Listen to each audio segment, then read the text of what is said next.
What do you make of this initiative that has been started by us? What are your impressions?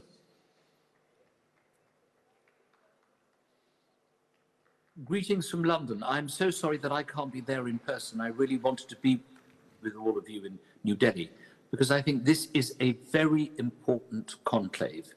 At this moment in time, the world is facing so many difficulties, so many challenges, and to have so many people who are decision makers, movers and shakers in the world of economics and politics and journalism coming together in order to discuss these issues, I think is really important.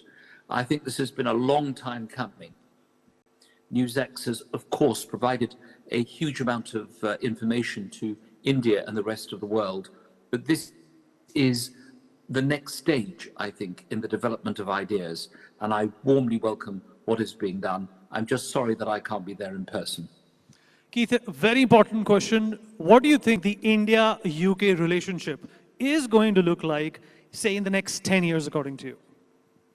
Well, it's almost 40 years since I was elected as the first person of Indian origin to sit in the House of Commons for over 50 years.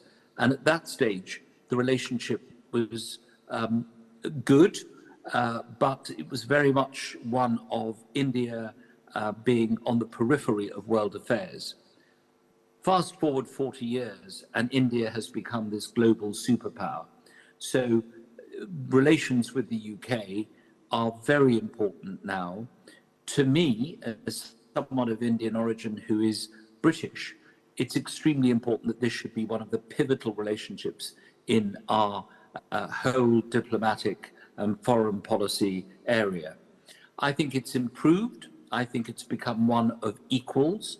And I think this is because India itself has had a succession of very impressive leaders, all of whom have argued very strongly that India will only deal with countries on the basis of equality.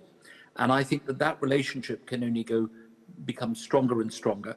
I was present at the first EU-India summit, which took place when I was a Foreign Office Minister under Tony Blair. And I know there was a great deal of excitement around that. But now meetings of this kind are pretty routine, and you can't really have any of the big decisions in the world without having India involved in those decisions. And the relationship between our two countries is one that is strong and pivotal, and I think can only get better, but it takes goodwill on all sides to make sure that happens. India now has many friends in the world, not just the UK, but we need to make sure that India and Britain, this should be the #1 friendship as far as our foreign policy is concerned. All right, talking about friends, let's also talk about the other two great democracies, India and US. Do you think they're headed for a great future together? There's a smile on your face. I mean, one can only look at the chemistry between Narendra Modi and Donald Trump to know that there is something very special going on. It's probably beyond a bromance. It's much more important than that. And what we saw is that Prime Minister Modi went to Washington before many other world leaders, certainly before the Prime Ministers of the United Kingdom and other countries, and the President of France. He went there, he met President Trump in the Oval Office. There was a great deal of warmth, no doubt, manifested by many years of friendship. And I think we can all remember Trump's visit to India, how successful that was, and Prime Minister Modi's visit to the United States previously.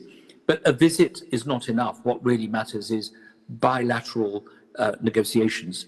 I'm very worried about the threats that the United States is making to put on tariffs on India and other countries. I think we should be moving into an era of free trade. It's very odd that a Republican president, a free trader, should be talking about tariffs. So I think what we need to do is make sure Prime Minister Modi has further conversations with Donald Trump and explains to him that tariffs are not going to help the world economy. It's not going to raise people out of poverty. It's not going to assist. I think these are things that really matter. However, I think there is one fly in the ointment, if you like, and that is the treatment of Indians in the United States who happen to have overstayed their visas. I was very alarmed to see the way in which Indian people were being treated in America, put on planes suddenly, even though some of them may have strong family relationships there, and treated in this way. There's no need for that. If we're going to be friends and want to work together, then we need to respect our citizens and make sure that the next time it happens, it's done with due process, not the knocks on the door by ICE and just putting Indian people on planes and sending them back. We don't want that. We saw that with Canada and overseas students. Indian people studying and working abroad make a huge contribution to the countries that they live in. 1.8 million Indians live in the United Kingdom. If they suddenly left, it would be a complete disaster for the British economy. So while we go on with our special relationship, while Mr. Modi and President Trump have a good relationship, let's treat our citizens with respect. That is very important. It shouldn't overshadow the relationship, but it is a staging point which we need to acknowledge, and it needs to stop. Let's treat people with respect. Keith, you represent both the worlds, India and the United Kingdom. You know, for both these countries, what does the future hold, especially in the age of artificial intelligence?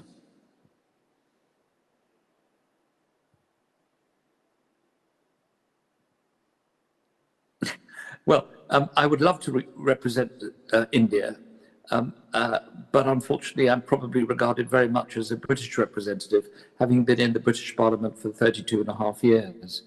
I think what we need to do is to foster on a much stronger basis people-to-people contact. And we need to also make sure in this day and age that there is a better connection between small businesses in India and in the United Kingdom. I think there's far too much emphasis on the big companies getting together and creating wealth. But actually the real wealth creators are small and medium-sized businesses. They can help India and the United States at a grassroots level. And similarly, it could help Britain and India develop our relationships. I think we need to continue with this kind of dialogue. That's why this conference organized by NewsX is very important.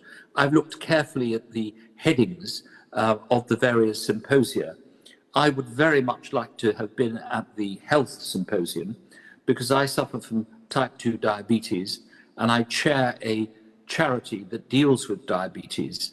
I think diabetes is an epidemic all over the world. You have 100 million people suffering from diabetes in India. Some of our best doctors, some of our best endocrinologists are of Indian origin. We need to share that information and make sure that it works. Let me give you one practical example. Abbott, an American company that operates in Chicago, has developed a very special tracking system for your blood sugar. However, it costs 5,400 rupees every time you buy one of these, and you have to change it every 2 weeks. Now, this is outside the scope of the average Indian to be able to afford this kind of mechanism. We need to be talking to these companies so that they supply this equipment at a much lower level, or at least share the patent so an Indian company can develop this mechanism in India. And I think they'll still make a lot of money out of it, so they don't have to worry about producing them, but at least it will help people. So your health symposium, which I know is taking place over the next 3 days, is as important as economics, because a healthy workforce, a workforce that is able to contribute so much to the economy of a country, is extremely important for the progress of nations. Keith, one last question before we let you go. What do you think the world at large should look forward to? Well, peace. One of the statements that we will hold President Trump to is that he is interested in peace. He's a deal maker.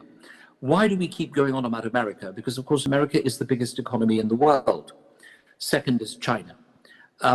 We need to make sure that when the President of the United States speaks, that he speaks with the support of what we call the free world, the democracies. And one of the things he said is, in his last administration, there was no wars started when he was president. I think there were some wars, actually. It wasn't kind of a blanket no wars, but what he was saying was he didn't start any of them. So if he is a peacemaker, if he brings the Russians and the Ukrainians and Europeans to the table and gets peace in Ukraine, if there is peace in the Middle East, that will make a huge difference to the way in which the world operates. This would help the entrepreneurial talent of the Indian people and the British people be able to produce so much more effectively the economy of the future. So first you have to have peace. And if that happens, that's going to be great. The second thing is you have to have free trade. You cannot live in an environment where individual countries are slapping on tariffs. It doesn't help India if all these countries in Europe and America start slapping on tariffs. We need to have a proper free trade agreement with all these nations. So those are the two things I think I'd like to look forward to. Peace, free trade and prosperity, which will lead to an alleviation of poverty.